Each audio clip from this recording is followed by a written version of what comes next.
So I record it for that reason, because I'm by myself. But in a way, I'm really not by myself. See what I'm saying? Because wherever I go, the Holy Ghost of God is with me. See, John the Baptist was not the light.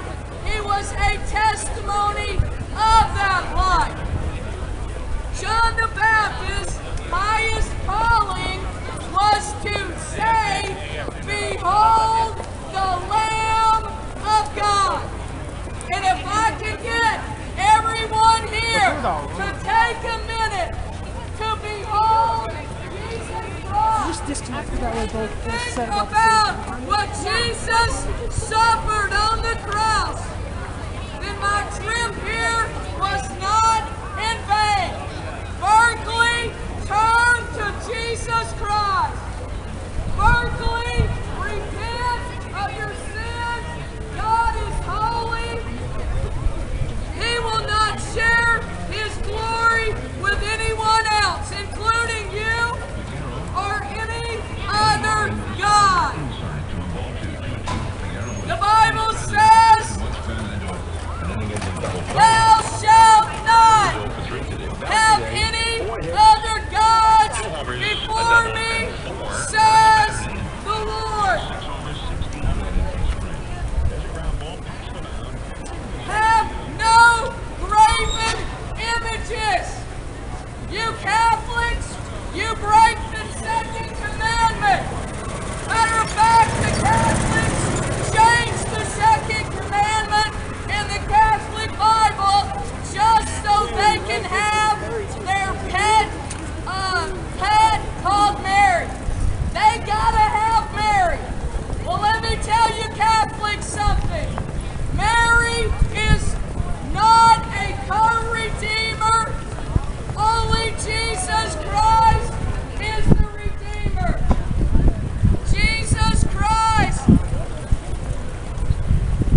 getting all the other religions together and trying to find a nice compromise. Jesus is the way, period. There is only one way to heaven, period.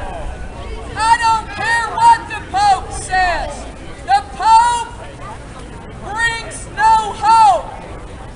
There is no hope in the hope. That's the dope.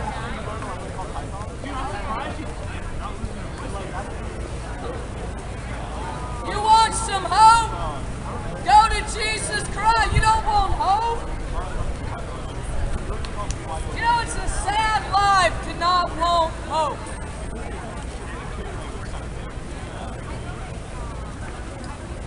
I have a lot of hopes and dreams. My hope is that America will turn back to Jesus. My hope is that the campuses of America would bow their knee and cry out to Jesus Christ. For somebody to say they don't want hope, that concerns me. That is one book. Are you going to read that whole thing? That is a big book. Stand on bicycles. You know, Third Day, a Christian rock band, sings a song called My Hope Is in You. It's pretty rockin'. And their song comes from I believe, Psalms 27. And I would like to read that. It just sparks me that somebody in an educated school as this would walk by and say, I don't need hope. Psalms 27. The Lord is my light and my salvation. Whom shall I fear? The Lord is my strength of my life. Whom shall I be afraid? When the wicked, even my enemies, my foes, come upon me to eat my flesh. Hey, this scripture in Miami would work real good when that crazy flesh-eating dude was running around. Hey, there's people out there that want to eat your flesh. So the Bible covers even cannibalism. They stumbled and fell. So God has given you a promise. It's kind of funny, but if somebody tries to eat your flesh, the Bible says it ain't going to happen for me. Hallelujah! Don't be eating my flesh because you'll stumble and fail. Amen to that. Though a host shall encamp against me, my heart shall not fear. See, the Bible says, greater is he that's in me than he that's in the world. If the Holy Ghost is inside of me, you can't touch me unless God gives you permission to touch me. Because God has angels all around me. Though war shall rise against me, in this will I be confident. See, I meet people all the time that don't have confidence. They don't know where they're going to go if they die. I've talked to celebrities. Pierce Brosnan, James Bond, told me in Malibu, if he died, he didn't know if he'd go to heaven or hell. Adam Sandler said he did not know if he would go to heaven or hell. These are two powerfully rich men. They do not know where they'll spend eternity. And you know what? The same is with many of you. You do not have the confidence that you are right with God. You don't have assurance fully in your heart that God would let you into my kingdom, in His kingdom.